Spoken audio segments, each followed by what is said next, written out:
GMSONIC.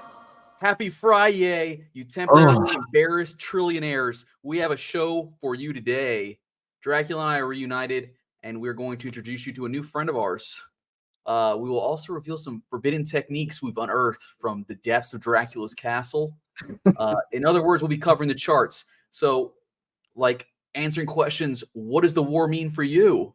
And where the hell is Meme Season 3? So, fellas, let's get started. How you doing, Dracula, dude? We've been async for a week or so here.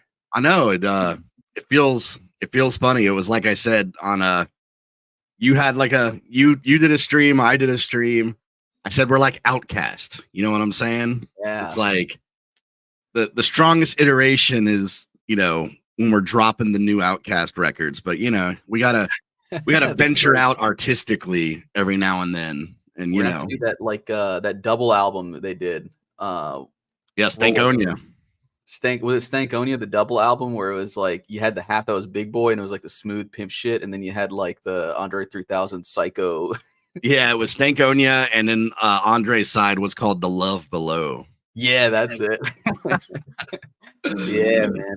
Hell yeah. Which is weird because I was on a Spaces last night and Outcast came up there too, because it came up that I was from Atlanta, and so yeah, shout out to Outcast, man. Dude, love Outcast, some Southern legends, dude. That's what we're trying to be. We're trying to be the next Southern legends. We're well on the way. We are well on the way to being the next big Southern legends. Oh yeah. Much like Outcast, we're stronger together. So, the market's been doing good, I guess. It's been all right, when we've been going solo. But now that we're together, we can really send this thing flying. And I kind of want to take a little peek at the charts here, dude. You got something for me, Dracula? You got some analysis for me? Because I got ChatGPT. I'll throw it in that piece too. But I'll be honest, it's not very good. Yeah, man. I was actually I was pleased with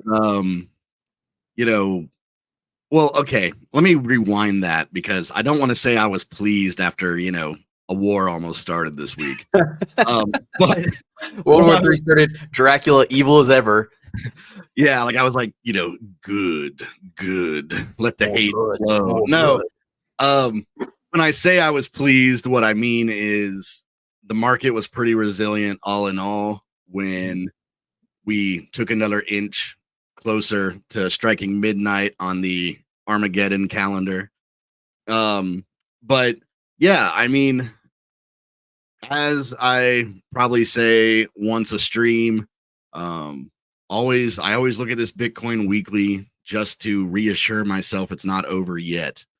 When you look at that, we did, dip briefly below 60K, but reclaimed it pretty fast. And yeah, I mean, we're still above the volatility weighted average. We're still above alpha trend.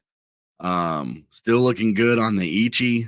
I think that we're in pretty good shape, honestly. I'm kind of amazed.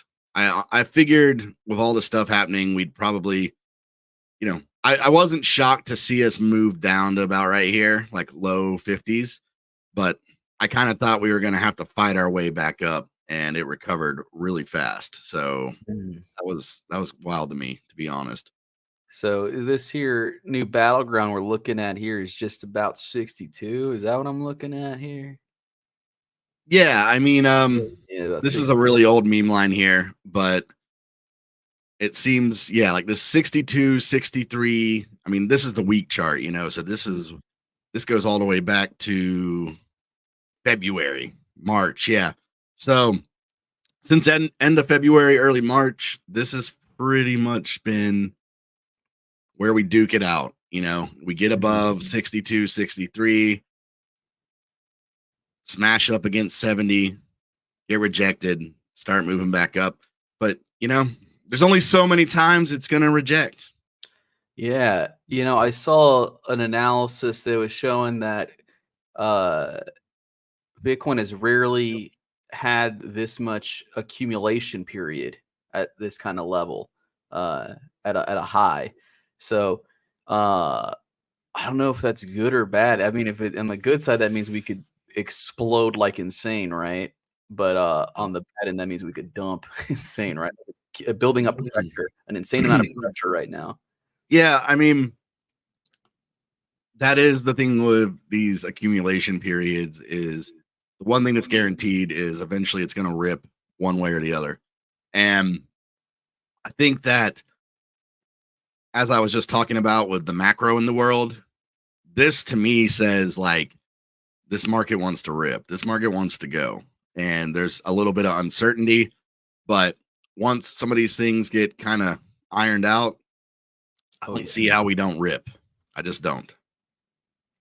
The Illuminati is trying their best to keep us from ripping, dude. And they're doing it through war. They're doing it through plague. They're doing it through hurricanes, dude. Yeah, they want to keep our tokens down. They dialed up the old weather machine, and it still couldn't stop us. Yeah, they can't stop us, dude. They can't stop us. The momentum is still going. What about that little chart we all know and love, the Fantom chart? How's that bad boy looking? Really, Fantom to me about the same. In terms of a lot of alts like dipped way farther. A lot of alts are still dipping. Fantom stayed for how volatile Fantom can be. I feel like it was really resilient this week as well. Okay. Like we're just kind of barely below, we did kind of we were claiming this new support. It was glorious. Obviously easy to see here. This is the daily chart. So, you can see like clockwork where it went bad, but we're still above the volatility moving average. Still same as Bitcoin, we're still hanging above alpha trend. Let's look at the alligator. Dipped into the alligator a little bit, but this is not a bad place to be either, really, considering.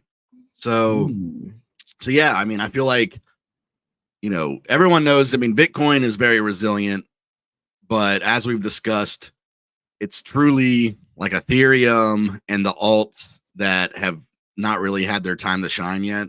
So to me, I feel like the fact that Fantom didn't drop back down to like, 50 cents or something it's a big deal. We have all this Sonic momentum. The squad was up in New York this week grinding. Yeah, they were doing all kinds of crazy stuff I want to talk about. They've been pranking Monad big time, huh? Yeah, I've enjoyed that whole little arc. I think that, apparently they had parked this truck in front of like the Monad, whatever they had set up there. And for those uninitiated, what's kind of the joke is that some, like Andre and Sonic Goat, some people, they've been exchanging some barbs with Monad here and there, mostly because they're making similar TPS claims as Sonic, but they still to this day do not have a test net. It's like they've just been talking and talking and talking. They raised some ungodly amount of funding when the project started. I want to say it was like $250 million or something. Oh yeah. So kind of wild, for them to kind of like try to beef with Sonic when, I think Andre pretty much said it best where it was like, yeah, I mean, launch the product and then we can like, discuss, like you need a product first. You don't even have a product. Yeah. I saw that was some interesting beef, this Monad madness, dude. Let me see if we got the video here. They had like a little comeback where it was like Sonic gave us a food truck. Oh man, yeah. I actually meant to find that because they were playing along. So I gotta say, good sports at least. They've kind of, I think that they're smart enough to know that having a little rivalry beef is good for everybody, for business. So they've started to play along a good bit. Yeah, they're good sports about it. Okay, I guess I didn't bookmark it, but you got to believe me, it happened. um, very cool. Now, let's talk a little bit more about the macro here, and I've got a little video. Oh no, somebody's short. I'm about to call Lockheed Martin about this one. I got to call him. I might have to call Ja Rule about this here. I think Egypt is short on this one. That was my financial advisor when we were checking out our stacks earlier today, because things are going a little haywire around the world right now, Dracula, and I want to know why it's fucking up my money, dude. Why come Israel going crazy? Is the hurricane going to change anything, or are we just unstoppable financially, and this is just going to continue to go up? What do you think, Dracula? Let's get a little controversial here. I think we're kind of like we're on course where we're supposed to be. I think where things get complicated, and I was discussing this somewhere else. I feel like where things get complicated is people are so used to, when there's conflict in the Middle East, people are so used to like just bombs and missiles kind of getting tossed back and forth that I feel like, I don't want to say it's like desensitized, but the market has reacted very different these last like 6-7 months compared to, say, like when like the Ukraine-Russian war started. So the way I view it is I kind of feel like ground war is probably bad, right? Like true ground war, Iran, Israel invasion, whatever. That's probably going to be pretty rough for the market. But I think as long as people are bombing each other and hinting that they might start having, ceasefires and peace talks and whatever, I think we see the same thing where it's like an event, we have a dip, people kind of like watch for a minute to see what's going on, and then it's like we resume, business as usual. But it's kind of starting to feel like it's like, is it all for show, or is it getting to that point where finally somebody is just going to say, all right, we're coming, bro. I'm done with this shit, right? Yeah. The gloves are off. We're coming in your country. So that's kind of what I'm waiting to see. I feel like if just one of these conflicts got kind of resolved, we'd probably see a pretty big, like even bigger increase in the market. Yeah.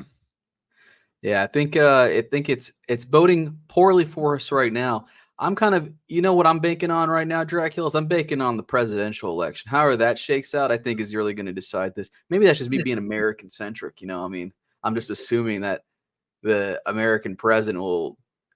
I mean, I got my personal biases, right, on like who I think it will more effectively handle the Middle East, but who can bring some stability to this region. But I thought you were gonna write in Chelsea Clinton on your ballot. Chelsea Clinton. Yeah, nah, dude. Chelsea Clinton. I can't even remember what she looks like. I saw a little clip of her earlier. Did you ever see that thing where like her and her mom Hillary, maybe you heard of her.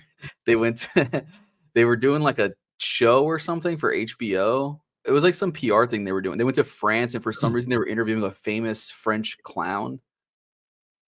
It was very bizarre. Yeah, sounds like they're real busy. No, what was I gonna say? I agree with you about the election. That's just a historical statistic. There's some spammer that will not stop. Sorry, my Telegram was going nuts. Yeah, like I feel like it's just like a historical whatever that, I mean, election years always end up being bullish for the markets. I think it's because everyone aims to benefit from that, regardless of which side you're on. If you're incumbent, you need it to look good, because you can say, see, look how good the market is. And then, like, you're running, it's kind of like the same deal. They get in the office, they can say, look how good the market looks. It's just like a historical kind of deal. So I feel like it's not even as much about who wins. I mean, during the summer, we had that narrative that voting for Trump was kind of like you're going for crypto, you're supporting crypto. And when the odds started to change, the market kind of reacted to that. But at the end of the day, regardless of who wins, it's still just like a bullish period in the market right after. Yeah. That's a good point.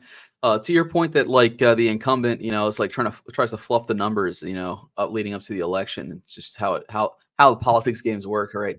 I think the labor statistics recently they released 250,000 new jobs added in the last like quarter or month or whatever the fuck however they measure it. Kind of hard to believe it though because those numbers have been massaged for quite a while. Yeah, for sure. So my pessimistic side is saying, well, they're trying to fluff the numbers, like but it's not as effective as it was. Things are so bad that they can't even lie as effectively as they'd like. Is how I'd look at it as a pessimist. But who knows? I'm in here for the penny and the pound. You know what I mean? I'm putting it all in. So I'm banking on this thing turning around. Well, speaking of macro chaos, I want to pull up something from the master of chaos himself. Oh yeah. Oh, this cool. has been this has been an interesting battle on the timeline. They do end up kind of like getting into it here, where if you can read the tweet, basically to give you the cliff notes, Andre's pretty much saying, hey, there's a protocol that basically is using all of my code, which I had a license on, and they are putting their own license on it and telling people they have to pay them if they use the code. What he's referring to is, of course, the Solidly code, and the protocol he's talking about is Aerodrome, which, one of the biggest dexes out there right now, the main liquidity hub on Base. And you have been kind of like slowly watching this unfold, where somewhere in the last few weeks, Aerodrome quit saying V3. They started calling themselves a meta dex. Yeah. I don't even know what that's supposed to mean. But it's been kind of like this slow, gradual rollout of like they're trying to kind of like remove any language that relates to like Solidly or V3. So yeah, I gotta say, I'm a fan of Aerodrome. I like the product. The team is a great team. They've been around, but this has felt pretty sketchy. Pretty shady. Yeah, I think so there's a bunch of posts attached to this. Like Andre was going back and forth with like I think they deleted the post, but I'm assuming it was like someone either from Aerodrome or a supporter of Aerodrome, talking about how like Sonic is under like so the issue is Andre's Solidly code was under like an open source license, so anyone could use it, right? It just required like some kind of attribution. Maybe it didn't even require that. People just polite would be like, okay, this is forked from Solidly, Andre Cronier's code. But now Aerodrome is trying to put a license on it so that they can essentially monetize it, right? And there are people saying like, well, Andre, your Sonic code is monetized, which is a complete like what do you call that? They call it a Mott and Bailey in debate, I think, where you just bring up like a completely separate argument or something that's unrelated. Of course. Yeah. But not even to get into that. It is kind of fishy. If I were to interpret it charitably, I'd be like, okay, they're just trying to do marketing to make themselves a little bit more appealing, right? Like, yeah. But I don't really think there's really any excuse for slapping a license on their code. Now, to their credit, I mean, it's not entirely Andre's code that they're running. Like they did tweak it slightly, but like slightly, and they incorporated the V3 aspect, which I think was a fork of I forget. Uniswap V3s. Yeah, right? They just put in Uniswap V3. It's almost like the remix argument for like a song, but not really, because it's like if I just copy two works and put them together, can I just put my license on it? I don't think you can. I don't think that's really. And I guess I saw someone on the team in this same thread saying, we're talking, we're good, don't worry about it. But this team member had deleted his post where that's kind of like what you were just describing is what happened. He kind of like came in and was like, no, like, look at the code. Like, we changed a bunch of stuff. And Andre just rolled right back, like, nah, actually, you can look at the code and see how it's still word for word, line for line in almost all places. And then that's what he talks about here is he says, you're basically saying because you have solidly code that's slightly altered and Uniswap v3 that you can basically just like slap your own license on it and say it's like proprietary. Yeah. So, I mean, it's an interesting thing. Like, it's kind of like, I'm trying to think, like, remember when Harry from Tomb had told all the Tomb forks he was going to sue them? Yeah.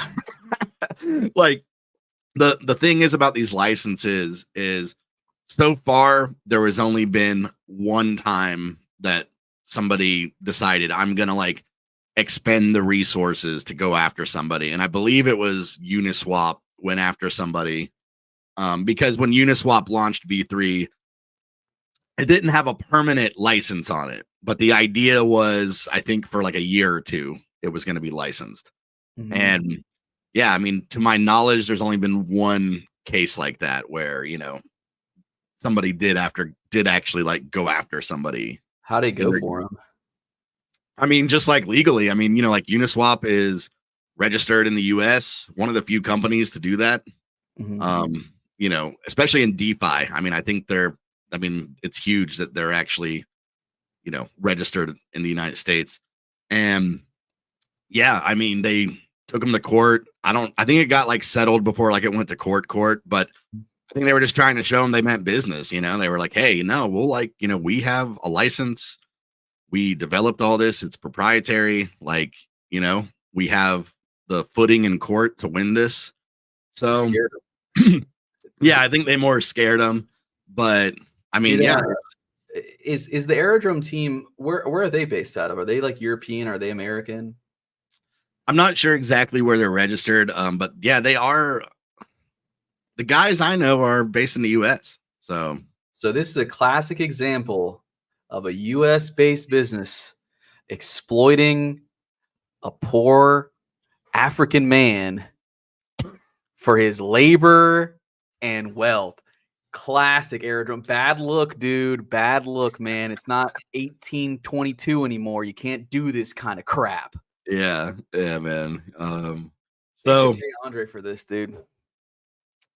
And that's the funny part is they shouldn't. I think it's pretty crass. I mean, maybe it's good business tactics. It's like the Edison Tesla thing, except not quite that extreme. But you know what I mean? Like, yeah, no, and Andre being Andre, he's like, it's not about making the money. It's about the message. It's about yeah, no, I think he's like, it's not really about the money. It's about that you're taking all this stuff from other people and like wiping their names off it, not giving them any credit. Like I said, it's definitely been a very slow, obviously meditated kind of approach to slowly removing all these references and talking about V3 and talking about the solidly vision and the kind of stuff that when they started with like Velodrome was like kind of like behind it, like, hey, this is a solidly fork, but we're making our own tweaks to it, and here's why we think it's good. And so I don't know, maybe some people view this as petty, but I kind of understand it at the end of the day. Yeah, I get it. To me, this is like a classic example of like I talk about it sometimes, the budding of the cultures of like there's two like wildly different cultures like involved in crypto. Like you have like the more grassroots, open source, collaborative, I'm a cypherpunk type of shit. Like there's all like in that kind of area, right? Like outsider kind of culture. And then you have money makers, dude. And then you have like TradFi, like business guys, VCs, like people that are not here. They don't have any high-minded ideals. They're just like, yeah, there's a profit to be made here, right? Yeah. And so, if you offer me an open source license, it makes money. I'm just gonna fucking take it, dude. If I'm a TradFi guy, I don't have like your moral compunctions about this. and then I'm going to make the best business move I can make with it, which would be to modify it enough so I can slap a license on it and then propagate that as far as possible. Yeah, and I mean, I just think that I think what really sent him was when he discovered the license stuff. Because as we know, like with a lot of the projects, and I mean, of course, I'm putting words in his mouth. So I mean, I don't know how he really says it right here at the bottom. He says, I didn't care when you guys rebranded away from VE33. It was a bad name. But when you take an open source code, slap on BSL, and then deny others to use the same code, that's the big thing, right? Like exactly, yeah, that's like what, dude. Yeah, like that's the whole thing is kind of like, you know, use the code. If you want to like make it to where it's not my code or whatever, like that's one thing, but it's another thing to, you know, claim the code's yours and then charge people or gatekeep people from using it. Oh yeah, I thought regardless of what happens, it's, you know, it's always bullish for Fantom and Sonic when Andre decides to dust off the keyboard and start, you know, getting his reply guy on. So yeah, I love it. I love when I see him spurg out like this. You know, when I see him spurg out like this, you know what it makes me want to do? It makes me want to play World of Warcraft, dude. Makes me think Andre would be a hell of a warlock, you know? Well, like we said, you know, maybe one day we can get him on where you can just talk to him about anime and dungeon crawlers and that. I love that, dude. I love that. I feel like Andre does play Dungeon Crawl Stone Soup. That's a deep cut. Yeah, man. That's a deep cut roguelike. Not a roguelite either, a roguelike, dude. Anyway, sorry for being so nerdy here. Let's go over to the last thing here. We're running out of time here. We got to talk about this meme competition here. Let's and then I got a video here. 1 second. Don't worry. Here we go. It's like a satisfying noise. Meme competition. This is a new meme coin that launched. And we were talking earlier, like, has the meme coin competition rewards, have they been dispersed yet? I don't think so. We kind of discussed this where I was discussing this like yesterday where some of the chats, it has been hinted that there's going to be some kind of news today. We're hoping that means that they're dropping the stimmies, because imagine right now we could really use those stimmies, right? It was really good for memes, for projects last round. So the sooner they drop that, the better. And yeah, there's been a lot of fun on the timeline this week. What happened was some Fantom people kind of started dropping some memes with this little guy right here. Doesn't have like an official name. I think they were just kind of teasing it. And what do you guys think it should be called? In the chat, drop some names. What do you think his name should be? Yeah, what do you think his name should be? He looks a little like a Scooby or something. Yeah, so he looks like a Pokemon. He looks like some sort of Pokemon. He does kind of look like a Pokemon. I was trying to find the other post. That might be the only one that Nick from FDN had. But FTM. But yeah, so what happened was after that, this thing got dropped here. Goggles. Now, like I said, the meme is goggles stay on. There's been some confusion if like that's his, name. We don't, people don't know what his name is, but the goggles stay on because the little guy wears goggles. Funeral says Hamilton. I kind of like think that that's probably what his name is. I tend to think, yeah, like I tend to think that he is named Hamilton. I hope so. But yeah, it's been a fun week on the timeline. Everybody's just kind of going crazy. Full disclosure, I had a hand in like helping get it out there. Like I deployed the contract for it, but the actual team is like a bunch of people in a group chat, a bunch of Fantom people. So I think that's part of why it's kind of like caught on so fast is everyone's just kind of behind it, having fun. I mean, the guy is super memeable. So I think it's like, his smile and his sleepy eyes. He doesn't look like he goes fast. He kind of looks a little high, to be honest. He looks like he's a little abusing some drugs. Yeah, but he's definitely He's a great little character. I heard that the artist Freud actually developed it. So nice work on that. Love to see it.